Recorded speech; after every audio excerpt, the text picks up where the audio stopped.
With people, a few members doing a little performance of whatever they have volunteered to do, and that's listed on your program. Unfortunately, there've been a lot of changes in the order today, so the order is way out of order. So we have no order. So there's no order in the order. Nice for change. But everything is listed. And so, did Bernie welcome us? Bernie welcomed Oh, he us, did? but since we've been welcomed by Bernie, let's, Yes, he did. That's right. we'd like to Sorry. also extend a warm welcome to everybody. We're so excited to be here today. It's a nice day.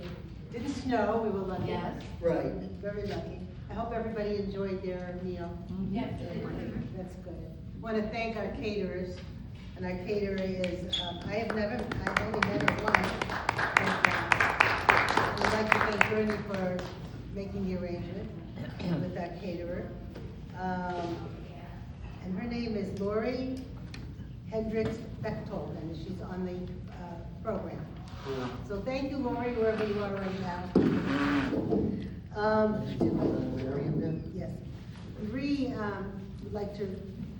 We'd like to remember some of our members that were ordinarily with us and can no longer be with us today. So if you look at the back of your program, you will see You see the names. the names. It all of began, our- sorry, Carol, And- because Carol and I are going to read a poem written by one of the members, one of our past Our members. member is Dr. Shura Dr. Saul. Shura Saul. Which some of you here might remember her, She- but she wrote Saturnalia, which is the poem that we're going to be Oh. reading. And if you look at the program notes, you'll see what Saturnalia is about, how it's part of our history of merrymaking and gift giving. And now Marie, if you would like Okay. to, please look at the back of your programs where it says in loving memory. In loving memory of James Earl Jones, an honorary member, Rita Schaefer, Dr. Shura Saul, Myron Gershberg, Sam Weinstein, Alexander Brown, Nancy Sheridan, Tino DiLorenzo, Ann Wagner, Audrey Salisbury, Kent Dupre, and Eleanor Drummond. Just take a little moment to remember them.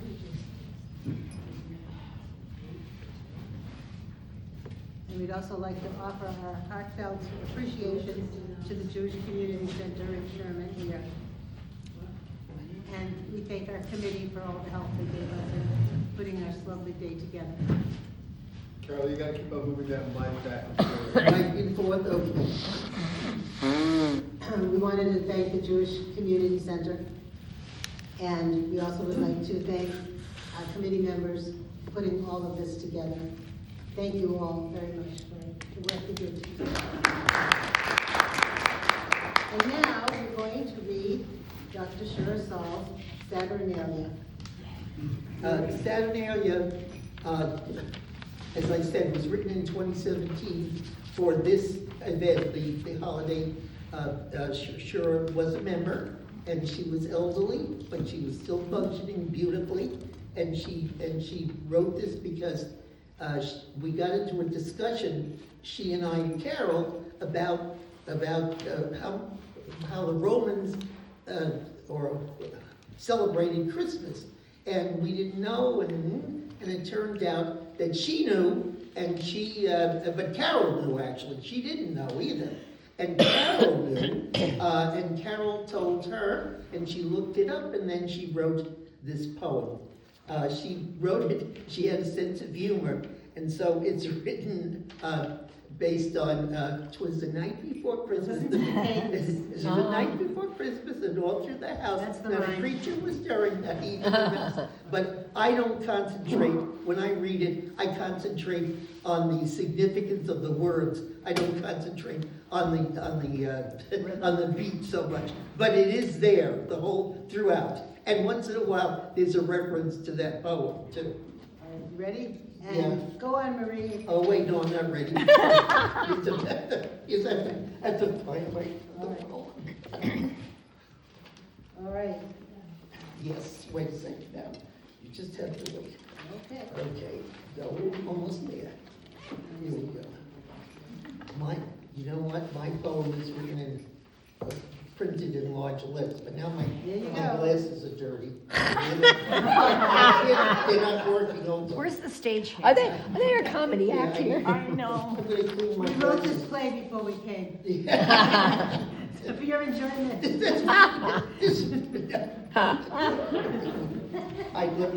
I'm not kidding. So this is the first time this happened to me. I'm all my life, I'm 89 now. This is the first time I've been, these last few times, the first time I've ever used eyeglasses. I mean, you know, I always did it without. Anyway, All right, here we go yeah. with Saturnalia. Saturnalia. Oh, I'm first. 'Twas the eve of Saturnalia, and throughout ancient Rome, families were gathering to party at home. Gifts were all wrapped in colors so gay, heart of the party and fun of the day. Saturnus was chief god, and hence celebration of architecture, science, and yes, liberation. King of all gods, those of land, sky, and sun, till his lad Jupiter took over, that son of a gun. Well, out on the lawn, there arose such a clatter, all sprang out of doors to see what was the matter. 'Twere the spin spirits of the great day, flown down from their heavenly portals into Marie's barn, I'm most happy to say, to carouse and amuse all us mortals. Dressed in their togas and costumes of birth, right in through the wide door, down from the skies to dance here on earth, to honor Saturnus and adore. First they danced solos and then some duets. Watching, we're thinking, that's as good as it gets. They gentled the Romans, those warriors cruel, who killed all the losers, with thumbs pointed down, calling out at their games, "We are no fools, that guy is a gladiator, he fights like a clown." Carthage annihilated to ashes and dust, but come Saturnalia, sing praise to the just. And amazed, we can say they could also role play, and this they did as a nation. For on that day, and only on that day, master and slave would change station. Master served slave, and the latter ate first, to their stomach's content, till they almost burst. But the food that they shared indeed was prepared by the slaves who did what they should. And on Saturn's day, they did all that they could to make the cooked food especially good. So hail to the Romans. Now who could have thunk they could have such a party even when they're not drunk? Yes, they showed us how, and we celebrate now in our own way and our own culture. But regard us again and realize since then we're still partly dove and part vulture. Together. Nevertheless, and despite current mess, we dance and we sing, bringing Smarties. Let's have a drink, and let freedom ring, and let's have a wow of a party.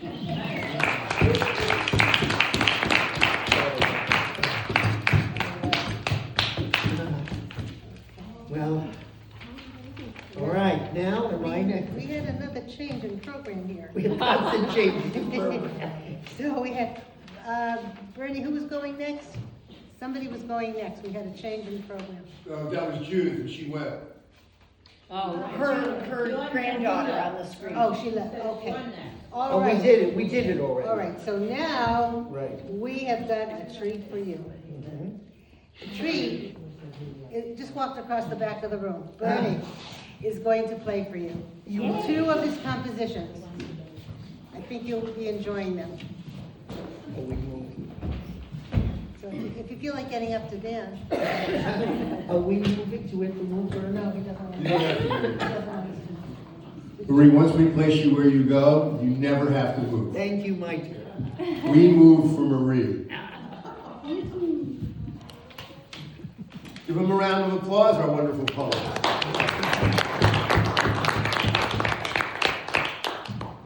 So I've always had a love for Shakespeare. I was an English teacher by trade for a while. And whenever I meet somebody who says, Shakespeare, I don't understand Shakespeare, I say, you didn't have a good teacher. Because kids love Shakespeare, it's taught well. And they understand what's going on, especially if you pick the right plays. Kids seem to like Macbeth the best because it's so quick and so much gore. And really, all that. That's right. But one of my favorite plays, and what I always say when I play this song, is that the first, the second, the third, the fourth, fifth, maybe the sixth and the seventh as well, best playwrights in the world, all have the same name, Shakespeare. There's no other profession like it. And of course, one of the high school plays that I always taught was Romeo and Juliet. Which is a highly sexualized play. Romeo and Juliet. Even in the first, when they're pushing each other against the wall, even in the beginning. But it also really, it's so well constructed, it's so beautiful. And the language is so ridiculous and gorgeous. And the love affair is so wonderful and so overwhelming. And the end is so sad. The first half is a comedy until the sword. Actually, they realize that Mercutio is really hurt. It's not as deep as a well, but it's deep enough. And all of a sudden, the comedy turns into a tragedy. So I wrote a song for it. I also got to direct it once, which was a tremendous privilege. It's called Romeo and Juliet. I take it out for this occasion every year. It's a Shakespeare song.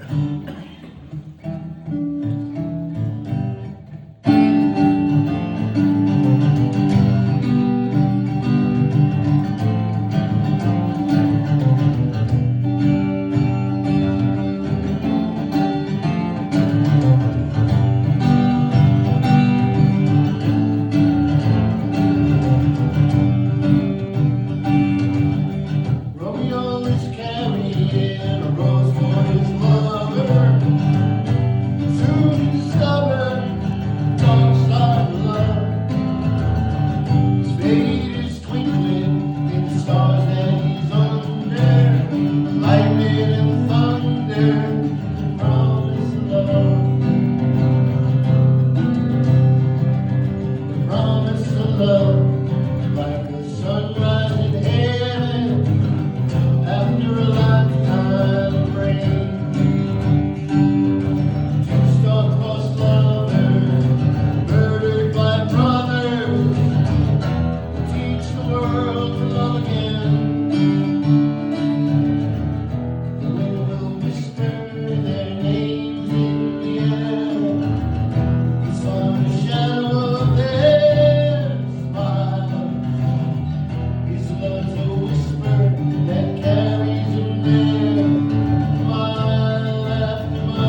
home. Love is home. Love is home.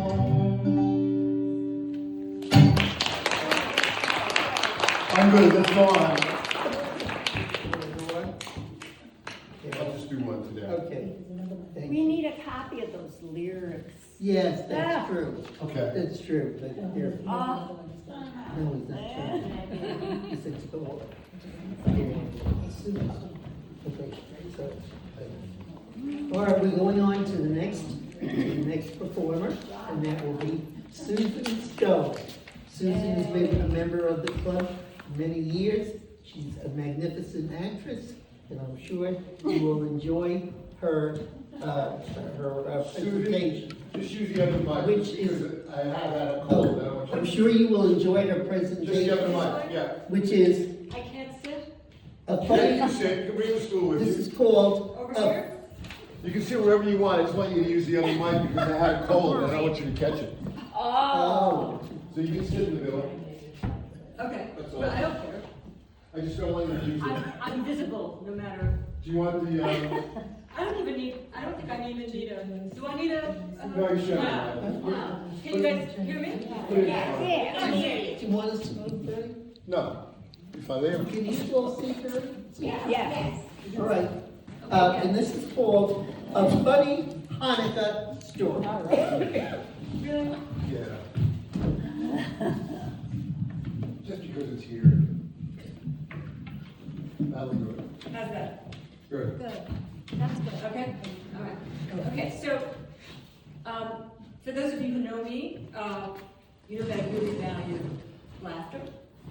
So, I am going to read a Hanukkah story as told by the comedian Amy Kleinman. And the story, it's called The Time I Had to Make the Hanukkah Story Funny. So here we go. We're only a few days away from lighting the first Hanukkah candle, so I'd like to share with you the Hanukkah story, because nothing says comedy and laughter like war and persecution. So let's begin, shall we? As all good Jewish stories go, the story of Hanukkah begins with our oppression and ends with us eating.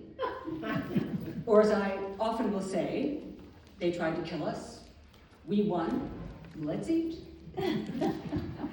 And for the sake of saving some time, we're going to skip ahead in the story, just fast forward a little bit to the year 3586, which is 174 BCE, when Israel was a part of the Syrian Greek Empire. You're all following me at this point? Okay.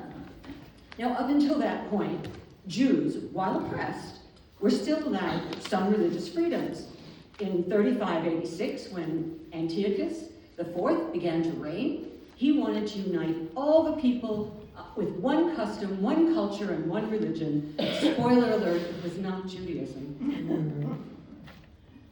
In addition to restricting all other religions, he also further restricted Jewish laws, removed the high priest Yochanan from the temple in Jerusalem, replaced him with Yochanan's brother Joshua, who called himself Jason, which feels very ahead of the times, since all the Jasons I know were born in 1980. Jason was a Hellenistic Jew, which means he believed in idol worship. Now, he continued to spread Greek culture and customs throughout the land, and some of the more urban Jews were really into this idea and assimilated to the new Greek customs, while the more, well, let's call them the suburban Jews, who were more observant, were angry with those choosing to assimilate. So Antiochus was busy at war with Egypt and got super mad about stuff that happened in Jerusalem while he was gone, and wild guess who he took this out on. He forced his army to attack the Jewish people and strip them of all their religious rights. Any observance, like resting on Shabbat, circumcision, keeping kosher, these were all punishable by death. As if being circumcised wasn't punishment enough. Oh, and they had to worship Greek gods. I mean, Greek gods, like Zeus. Zeus. And aside from learning about Zeus in the Greek mythology unit in Mrs. Smith's 4th grade class, I sincerely did not know that people actually prayed to him. But I digress. In a town called Modin, the Syrians built an altar to which they forced the Jews to make sacrifices. And the old priest, Mattathias, refused. And when a Hellenistic Jew went to make a sacrifice at the altar, Mattathias grabbed his sword and killed him. They figured Antiochus was going to be pretty angry. So he left the village with many of his followers and they hid, but sometimes they came out to destroy the altars that were being built by the Syrians. But before his death, Mattathias declared that his sons and followers should continue to fight to protect the Torah, and that they would be led by his son, Judah, the strong. Judah Maccabee, whose name also means the hammer. Now, this leads me to some food for thought. See, we have Zeus, a god, and we have the hammer. And when I hear about gods and hammers, it leads me to wonder if anyone has ever seen Judah Maccabee and Thor in the same room. I mean, think about it. I love to think that the Marvel Universe is actually led by a 6'5" hunky tall Jewish man. Now, I mean, right? There's a series that you could really get into, right? Anyway, after multiple attempts at defeating Judah and the Maccabees, eventually the war was done. But not how you think. Well, that could be wrong. I don't really know what you think happened. But this part of the story is actually nothing like I remember it, so thank goodness I actually did a bunch of research. Antiochus sent a small army thinking that they could defeat the Maccabees. But the Maccabees won. So Antiochus sent a giant freaking army, and Judah and the Maccabees were like, whoa, hey, wait a minute. Let's not fight, let's talk this out. So they did, and they came up with a peace treaty. Now the Jews were given back religious freedom, and the Jews and the Greeks began to coexist. And a while later, the Greek-Syrian army left Jerusalem to go fight elsewhere. When they left, Judah and the Maccabees then stormed the temple in Jerusalem and regained control. They removed the idols in the temple placed there by the Syrians. They built a new altar and dedicated it on the 25th day of the month of Kislev in the year 3622, which is 139 BCE. The golden menorah had been stolen. This part is apparently left up to interpretation, as I suppose all of this is since none of us were actually there. So the Maccabees built a new one with a cheaper material. Now, who says Jewish men are not handy? Now, here's the part we all know and love, where the stuff gets crazy. They found only enough pure olive oil, the rest had been tainted by sacrificed pigs and such, I guess, to burn for one day. But by some miracle, Jews love a great miracle, right? The oil burned for 8 days until more pure oil could become available. And to thank God for this miracle, the sages made latkes. Yeah, I may be making that part up. But I did promise that the story ended with us eating, so here we go. In all seriousness, the sages declared that 8 days that the oil burned were could be days of giving thanks to God, for real. So the next time someone tells you that Hanukkah is just the Jewish Christmas, I invite you to think back on our time here today, and then confidently and kindly let them know that Hanukkah is actually the Jewish Thanksgiving.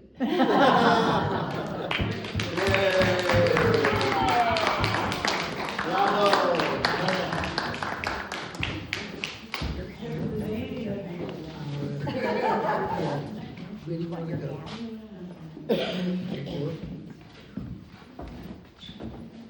I think, Carol, I should introduce this, although you were listed. She's Carol and Cindy. We're going to try not to shock you too much. Are about to perform something that developed very recently It's very impromptu, and it probably should be very funny, because they are both very funny ladies. It says, Much Ado About Annie, the title, they gave it the title. They're thinking of Adam Annie in Oklahoma. So anyway, I think that's all I can say, because I really don't know much about this. Okay, well, In fact, but first- I'm gonna try to move so I can first, see it. Marie, Yeah, but first, yes. Oh, there's a first? Cindy has something to say. Because she found a version of Adjuani in Shakespearean. Wait. You want to, it says, the title of which is, I Cannot Utter Nay. Can't say no. I I can't see. cannot utter nay. Take it away, Cindy. Oh, woe is me, for when a gentle youth doth take my hand and whisper honeyed vows, my spirit melts like frost neath vernal sun. I know full well I should with prudence act, and yet my tongue, rebellious to my will, refuses sound that little word, a nay. Though elders chide me, saying, guard thy heart, and warn me, men of vessels full of guile. My cheeks grow warm, my pulse begins to leap, and all their counsel flies like winter geese. For when a lad doth smile with roguish charm, I stand disarmed, undone, and far too pleased. I don't know. let's just- It's not working. let's do the other. No. Let's You do know, the- Will, you did a lot of great stuff, but I think, Rogers and Hammerstein, yeah, they kind of beat you on this one. yeah, I think so. You So ready? let's tell them. It's so much a question of not knowing what to do. I know what's right and right since I've been 10. I know I heard a lot of stories, and I reckon they are true about Girls are put upon by men, I know I mustn't fall into the pit. but when I'm with the feller, I forget. I'm just a girl who can't say no. I'm in a terrible fix.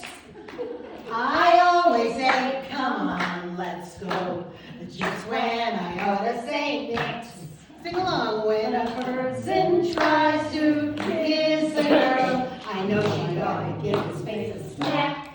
But as soon as someone kisses me, I somehow always want to kiss him back. I'm just a fool when the lights are low. I can't be prissy and quaint. I ain't the type that can faint. How can I be what I ain't? I can't say no. Oh, what you gonna do when the fella gets flirty and starts to talk pretty? What you gonna do? Supposing that he says that your eyes are like berries, or roses, or cherries. What you gonna do? Supposing that he says that you're sweeter than cream, and he's gotta have cream or die. What you gonna do when he talks that way? Spit in his eye? I'm just a girl who Can't say no. can't seem to say it at all. I always say, come on, let's go. Just when I ought to say nix. For a while I act refined and cool, A setting on my velveteen settee. then I think of that old golden rule. And do for him what he would do for me. I can't resist a Romeo in a sombrero and chaps.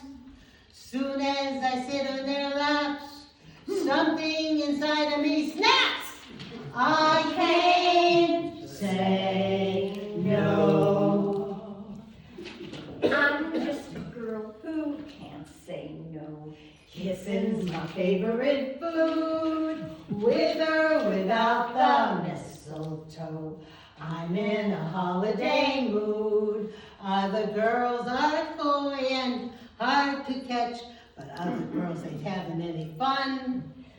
Every time I lose a wrestling match, I got a funny feeling that I won. Though I can feel the undertow, I never make a complaint till it's too late for restraint. Then when I want to, I can't say no. Bravo!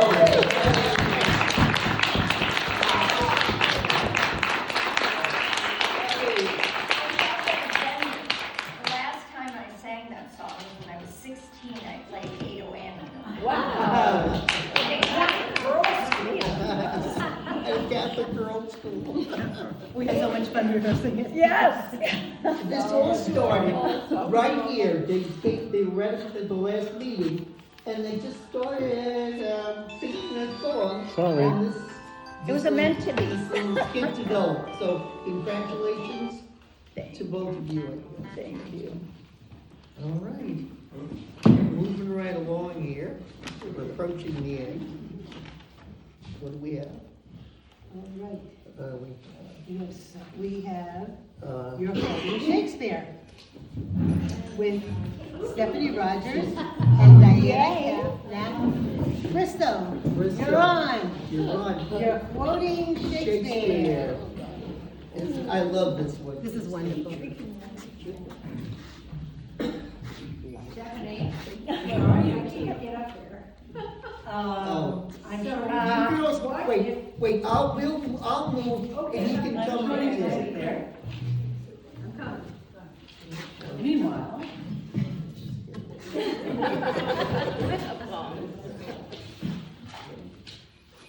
I will introduce the vet as my compatriot takes his spot. Now, we all study Shakespeare, so it's understandable, we're a little more familiar, but not everybody does, and they think it's all fancy and all when you quote Shakespeare. But they might find out that they're using a lot more Shakespeare than they imagine. Because, you ready? I'm ready. Ready? Ready. Okay. If you cannot understand my argument and declare it's Greek to me, you are quoting Shakespeare. If you claim to be more sinned against than sinning, you are quoting Shakespeare. If you recall your salad days, you are quoting Shakespeare.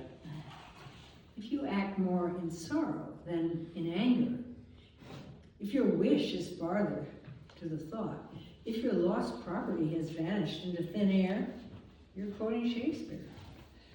If you have ever refused to budge an inch, or suffered green-eyed jealousy, if you have played fast and loose, if you have been tongue-tied, a tower of strength, hoodwinked, or in a pickle, if you have knitted your brows, made a virtue of necessity, insisted on fair play, slept not a wink, stood on ceremony, danced attendance on your lord and master, laughed yourself into stitches, had short shrift, cold comfort, or too much of a good thing. If you have seen better days, or lived in a fool's paradise, why, be that as it may, the more fool you. For it is a foregone conclusion that you are, as good luck would have it, quote Shakespeare. If you think it is early days and clear out bag and baggage, if you think it's high time and that is the long and short of it, if you believe that the game is up and that truth will out, even if it involves our own flesh and blood, if you lie low till the crack of doom because you suspect foul play, if you have your teeth set on edge at one fell swoop, without rhyme or reason, then to give the devil his due, if truth were known, for surely you have a tongue in your head, you are quoting Shakespeare. even if you bid me good riddance and send me packing. If you wish I was dead as a doornail, if you think I'm an eyesore, a laughing stock, the devil incarnate, a stony-hearted villain, bloody-minded, or a blinking idiot, then, by Jove, oh Lord, tut-tut, goodness sakes. But me no buts. You forgot what the dickens. It is all one to me. You're quoting For Shakespeare. you are quoting Shakespeare.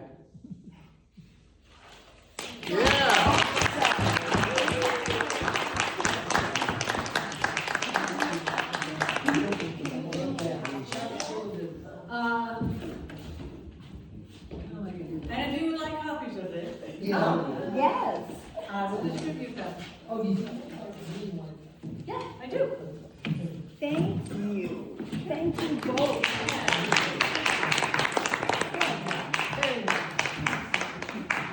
Now, Carol, that's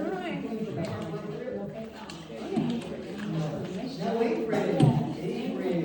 Let's see. Is this live? Yeah, this is live.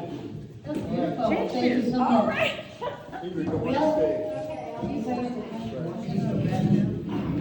We're going to conclude our program today with our beautiful Ingrid Gerson, who's going to read Sonnet 130. And if you look at your program notes, it tells you about how Shakespeare actually was examining or talking about love and beauty. We'll note on the program. Okay. Take it away, Ingrid. Thank you. I really enjoyed doing sips and sonnets with some of the members of the Shakespeare Club. And I decided, why don't I read another sonnet? This is Sonnet 130, which was mentioned to me by Bernie, who was playing music at the Sips and Sonnets. He said, isn't anyone going to read this sonnet? Well, we didn't then, but I'm going to read it now.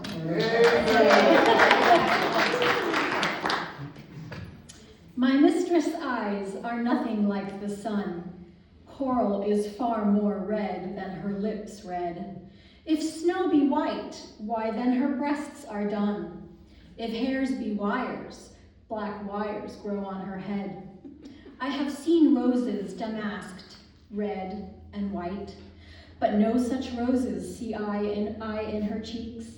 And in some perfumes is there more delight than in the breath that from my mistress reeks. I love to hear her speak, yet well I know that music hath a far more pleasing sound. I grant I never saw a goddess go. My mistress, when she walks, treads on the ground. And yet, by heaven, I think my love as rare as any she belied with false compare. Thank you. Dessert, right? Thank you so much. No, to each is just dessert. Right. Well, Carol, that's the end, right? That's That pretty is, much it. the program is. Well, it's a, That concludes our program. We hope you enjoyed it, and we go on to. I think we're doing Midsummer Night's Dream, everybody. Midsummer Night's Dream. Whatever you want. Midsummer Night's Dream. Yeah, next play. Put it in here.